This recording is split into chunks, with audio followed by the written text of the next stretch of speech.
In this episode of Sailing Nandji, listen to the stories of how a young German man bought his own boat, met a beautiful Mexican lady and a strapping young Frenchman, and sailed a 30-foot vessel across the Pacific Ocean on a tight backpacker budget.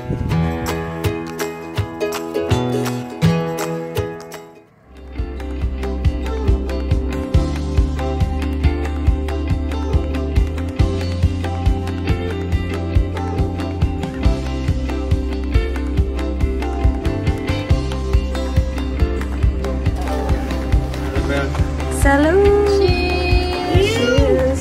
Cheers! Cheers! We've been hanging out with the vessel Fara. We met him in Honiara and we've been cruising all through the Solomons here together. And we thought it was a bit of an inspiration. He's done very well. This is a backpacker's boat. Lots of people think they can't sail across an ocean. Well, we met a young man who has, and is on a 30-foot vessel. So we want to introduce you to the captain of Fara. Here he is. This is Manuel from Germany, the captain of Fara. Hello there. Hi Yoshi. Hi Linda. Hey Molly.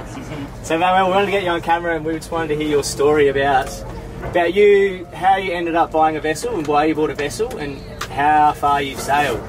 So I bought my boat. I bought Fara in when she was still stay gold. I bought her in Mexico.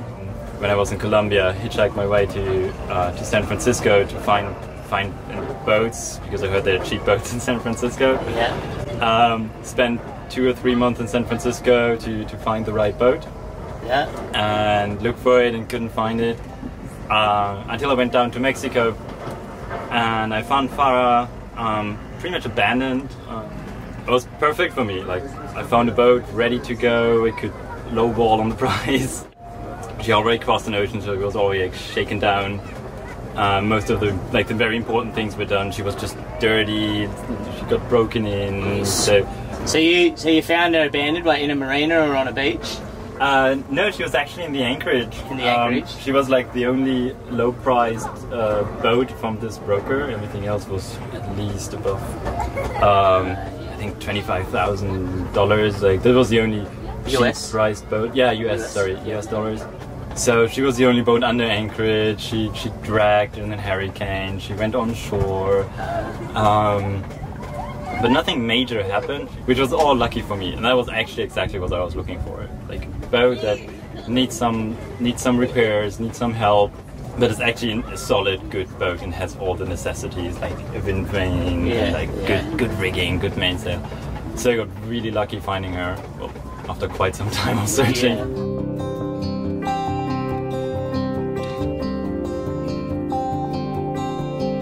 Looking online, reading up how to survey a small sailboat, looking everything up for sailboats under 30 foot because I already figured that would be my price range. Because I couldn't find any cruise-ready boat. Lots of cheap boats, but no boat ready for crossing an ocean. Only with lots of work. And only after I went to Mexico, I realized, okay, that's where the boats they already made the first passage, so they're already equipped and ready. Makes sense. And then I found actually quite a lot of boats in there. But she was just a perfect fit. The first time when she was for sale, she was for $20,000 US dollars, and then when I arrived, it was $12,000. It was like way over my budget. And so I was like, I saw it and it was really dirty inside. Someone broke in actually, and it was a mess. But I still could see he didn't steal anything really worth. Yeah, but it's just what he could grab. Like, oh, that might be something. He left tools, everything in there. Sweet. So I would offer $5,000. Yeah. Yes, he took it.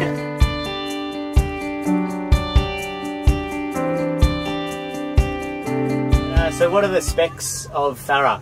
Fara is a 30-foot Russel sloop, built in 1971 in Canada. Thick as fiberglass, old built boat, pretty sturdy blue water boat, built for ocean crossings, full keel, 9-foot beam. So it's quite beamy for a small boat. Yeah, so like 9.20 meters long and 3 meters wide. So yeah, very spacious boat for a 30-footer. The moment I stepped in, 6'3" headroom. So I fit in. That's amazing. Nearly no boat I looked at before had this headroom. So it's an important thing if you're going to live on it for a long time. I think. So that was a good luxury. What's the draft? 5.5 foot, so that would be 1 meter 7. 1.7? 1.7, I think, yeah. What's the keel made of? Because it's being a little bit of an older vessel?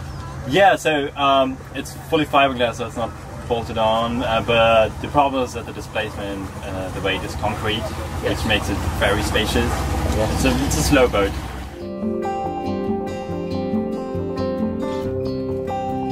And then, so how much work did you do to fix it? What did you do that you thought needed to be done to make it ready to cross the Pacific? So the big problem when I arrived, didn't have working electricity, and the engine was supposedly new, like newly rebuilt, only 300 hours on it. But when I arrived, the engine it worked, but it was sounding wrong, and I brought a mechanic over and he's like, no, there's some deep problems inside it, so there's probably one cylinder not working. So yeah, so the big problem was the electricity and the engine. And yeah, I always thought in the beginning, like in November, December, I could get her to sail in 2 or 3 weeks. Didn't dare to sail her without an engine. Yeah. My first boat, and barely sailed somewhere like on my own accord. Like, I was on many boats, and the last boat only like let me do everything alone. He was like, "You take care of it," and he went sleeping. So I didn't dare to take my boat out alone. Without an engine, so like, okay, the engine first priority. Yeah.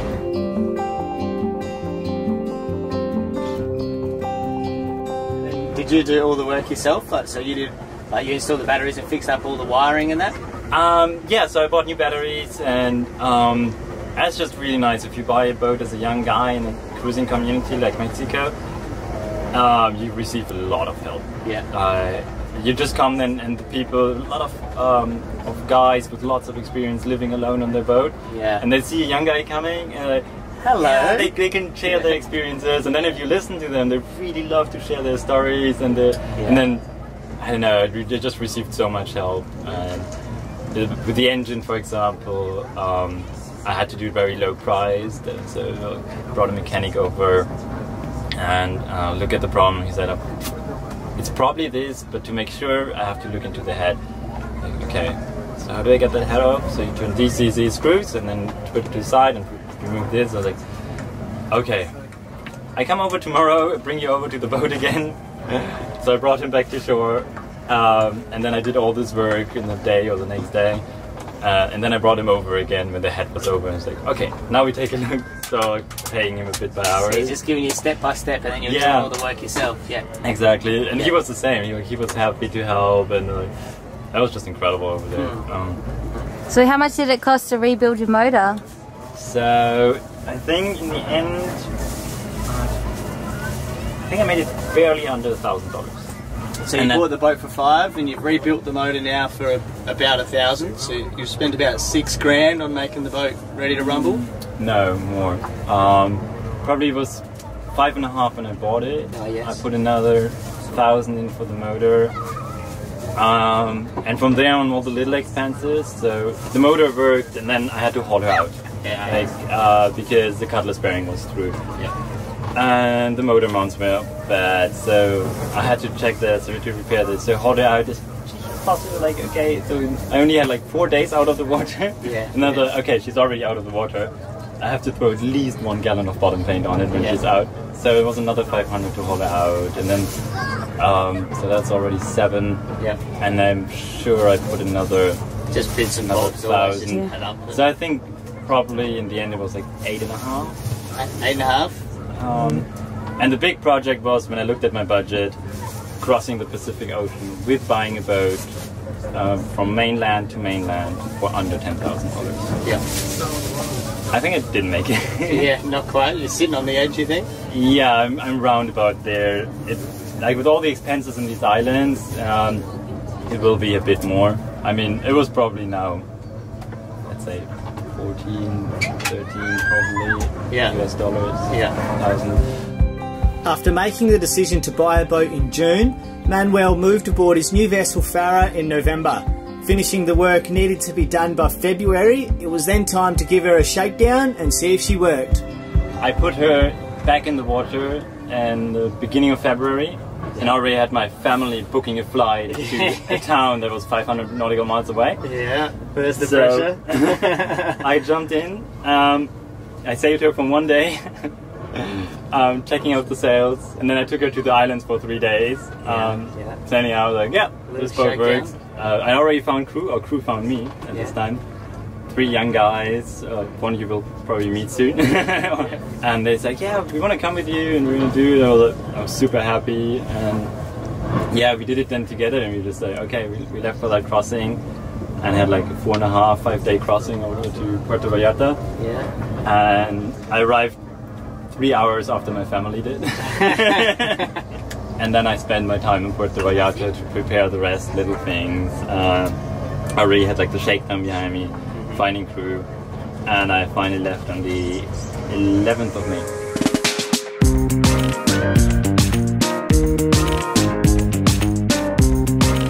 There were always people trying to find a boat, so our boat was constantly full of people. It's interesting to hear that, like, because it's, you know, the Marquises, it's a long way from anywhere. Yeah. And really, the only way to get there would be by boat. Like, 'cause I can imagine flights to the Marquises would be a pretty penny. Yeah. No, all the people that were looking there. So while we were there, were 5 people. Wow. Only in this one little village. Yeah. That wanted to find a ride, and we took 2 to Tahiti. Yeah. And then Tahiti, a friend joined, and other people already wanted to join too, to go to the Jumutus. And then leaving Tahiti again, we took 2 crew members again, and one was the guy we already met in Mexico. Then we met him again in the Marquesas, and then again in Tahiti. And so, how many crew maximum have you had on board for one passage? For passage, 4. 4. Yeah, that's pretty much the maximum of what I can do here. 3 is a perfect amount. 4 is possible, but for a long passage, you already have like quite a busy space, and it's a small boat, so yeah. 3 people is nice, 4 people works. It's a small boat, so you really have to like these people. Yeah, that's right.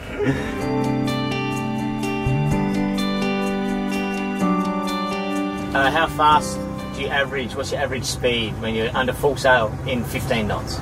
Under full sail, 15 knots. Like on long passages, on a 4 knot average. That's a happy, good sailing. So you do about 100 mile a day? Yeah, 100 miles a good day? I'm happy about 100 miles is a very good day. I think most of the time in the South Pacific the current was helping us, so we had our 5 knots. Yep.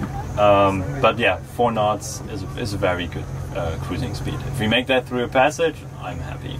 When do you plan to arrive in, say, Vietnam as the final destination for now? So my birthday is the 13th of April, and this is the idea of the time to part with this boat. Yes. I think that's the time where I'm gonna go on the next step of that journey. The next leg. Yeah. So that's what I hope for. It's gonna be around about 13th of April. For any avid sailors, because many people want to be able to do what you have done and to cross an ocean, do you have any advice for someone that's like wants to give it a go and they're just not sure? Yeah, so first of all, do it. Definitely, it is possible. It is not too complicated. Like, I did it without, I think I had like around 5,000 miles of experience before, a bit more, so not that much. Yeah, take the step from crew to captain, try it, and the boat is the most important thing. Yeah. Take your time buying the right boat. And with Fara, I bought a boat that even, like, luckily we didn't come into this situation, but even if it would, I could make a lot of mistakes and she would still take care of herself. Yes. So like that gives me the confidence of like I'm missing the English word for that. Like she balances your mistakes. Yes. That's why she's forgiving. Forgiving. Thank you. That was the word. So yeah, she's forgiving a lot of mistakes. So buying the right boat, taking some effort into finding the right boat. Take some boat that is shaken down, where the last owner like cries a little tear before leaving it.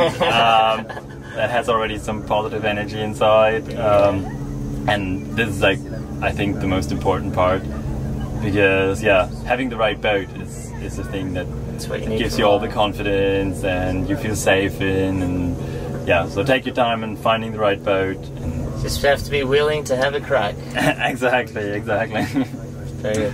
Well, thank you, Manuel. Thank you for explaining the story of Fara and as the captain as you cross the Pacific. Very good to hear. Inspirational.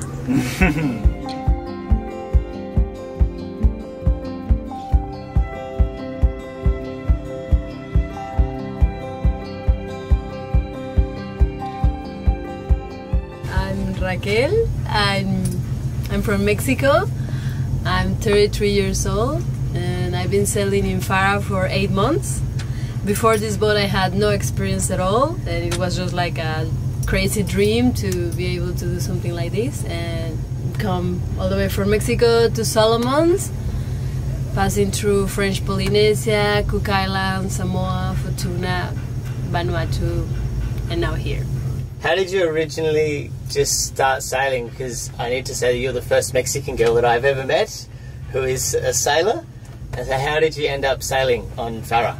Yeah, I was pretty lucky because a friend of a friend, a girl from Canada that has her boat, she invited me sailing, actually with Louis, and that was the first time I got the opportunity to be in a sailboat. Even when I had always wanted it, I never did it before. And it was a beautiful weekend in Baja California Sur, La Paz, to the island Espiritu Santo. So after that, I was thinking, oh, it will be really cool to live this way. And after that, they just told me, oh, we have a friend that is looking for a crew to cross the Pacific. And I said, okay, I want to go. I hope he doesn't mind I don't have any experience. And yeah, he was Manuel for taking people without experience, so it worked out. And that was Manuel? Yeah, that was Manu. So your first big crossing, your first sail was the crossing, or like with Manuel, or your first sail was... before this weekend trip with the friends of Manu, Louis and another Stephanie and another friends. That was for a weekend, and after that, yeah, then after the crossing. Yeah, the big crossing, 35 days for getting to Marquesas, from Mexico to Nukuhiva. Yeah. Did you get seasick? Just the first day, a little bit, where I was cooking, I felt a little seasick. I came out and vomited, and it was okay for the rest of the trip. It was just like the first few hours, and yeah, not the few hours, like just when I was down cooking, it was bad. But after that, not at all. Do you plan to continue sailing after Fara, or do you want to become a captain? Do you want to skipper your own boat? Yeah, actually I'm interested in buying Fara because I know Manu wants to sell her and I want to buy it, and maybe, well, not maybe, I want to go back to Mexico in Fara. Either I go back to the Pacific, maybe to Alaska, Hawaii or Alaska, and then I also really want to go to Madagascar, so maybe through South Africa, but it's just like, let's see what happens. But I definitely want to keep sailing.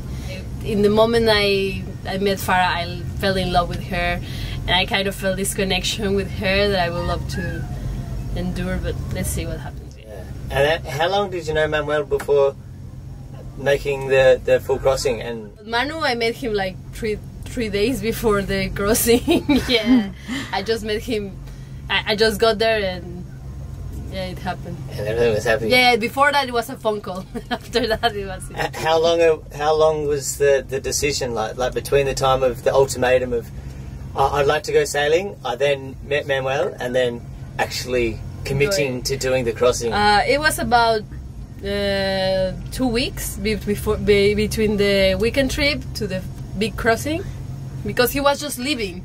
So I had no time, like, I do it or I don't do it. It was just like that. I'm very proud of your decision to do so. Yes. Yeah, it takes a lot of courage. It's awesome to see other young people sailing, and then to have young females that want to become a skipper as well. I think that's bloody awesome. It's something that we don't meet very often, and a lot of people that we meet, a lot of people that write to us, they want to be able to do what we have done, and for you to be able to step out and do it, I reckon it's...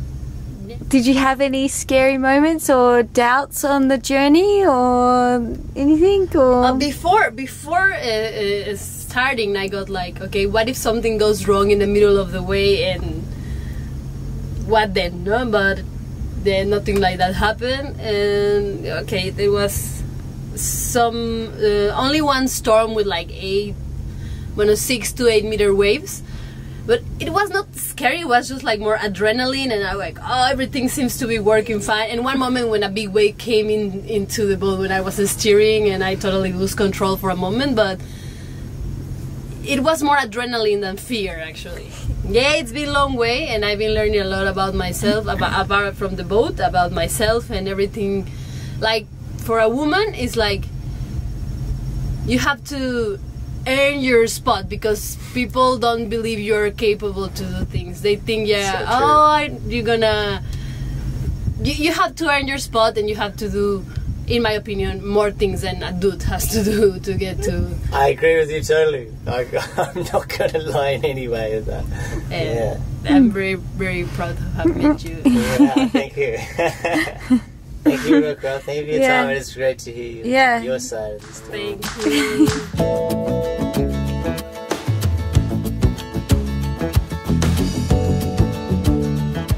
So my name is Louis. I'm from Normandy in France, and right now, luckily, I can live the dream of sailing. And I'm pretty happy about it. And so, how did you meet Manuel and Raquel?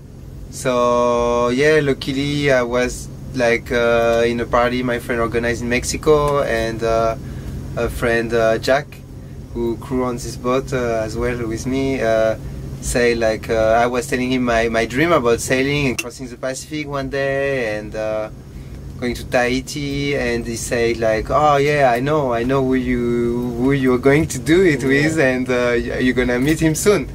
And he introduced me Manuel, and we click. We went to a trip together, like just to test the boat and everything. And Manuel say spontaneously when we finish, like, okay, so do you want to go to Puerto Vallarta with us? So we do a crossing of a few days from Baja California to Puerto Vallarta. That was the first crossing for Fara. Yeah, that was first crossing for me too. Yeah. Actually, so that was pretty impressive. We leave the land, and bye bye.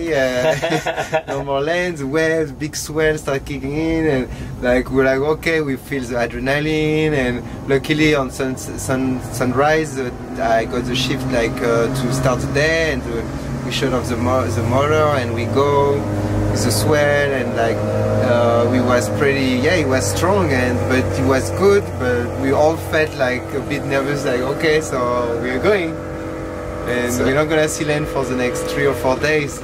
And like it didn't took an hour or two, like we had like a group of dolphins coming and jumping around us and saying us, yeah, you took the right decision, this is where you want to go.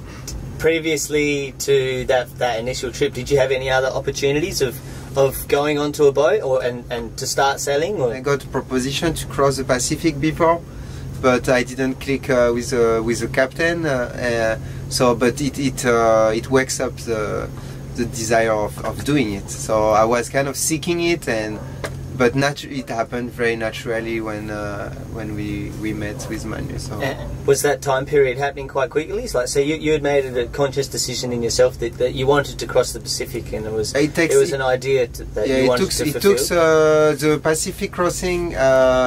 It took a year, almost a year. Yeah, a year. Yeah. I went the season after. Yeah. But actually I still didn't cross the Pacific because I flew. To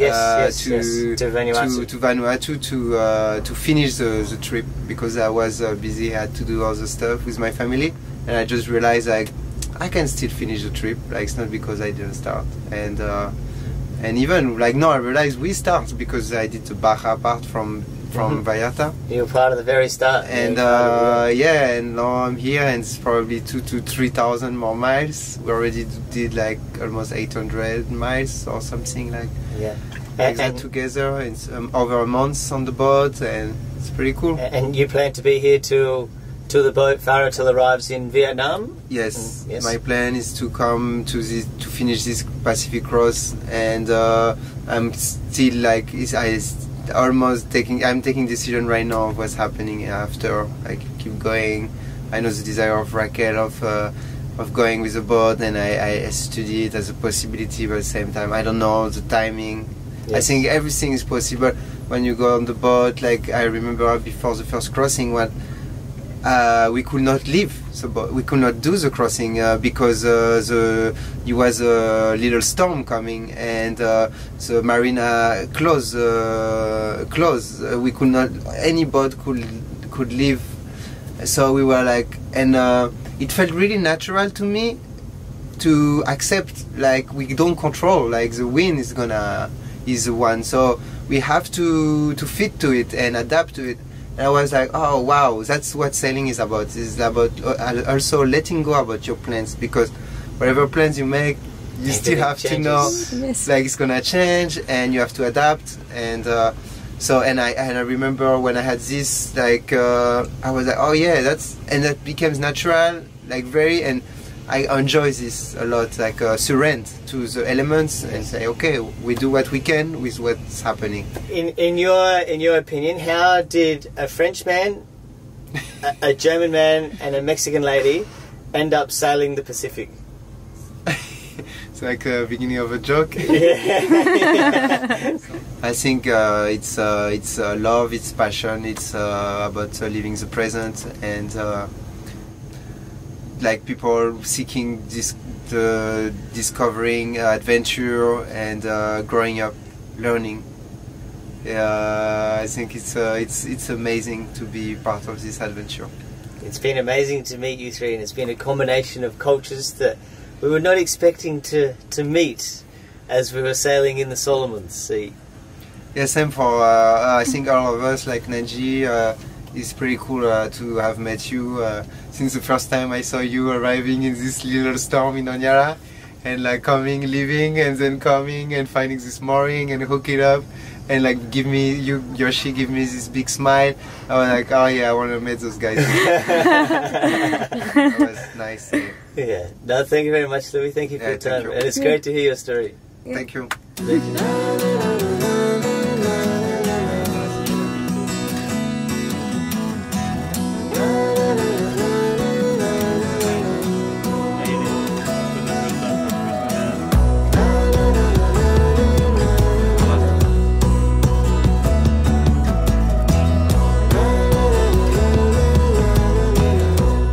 Coming up next on Sailing Nandji, we sail from the Florida Islands to the Russel Group and raft up with Fara in Paradise.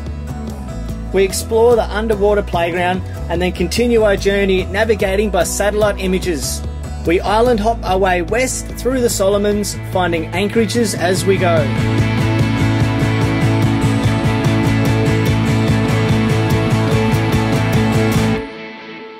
Our videos are only made possible because of our patrons, the Sailing Nandji family.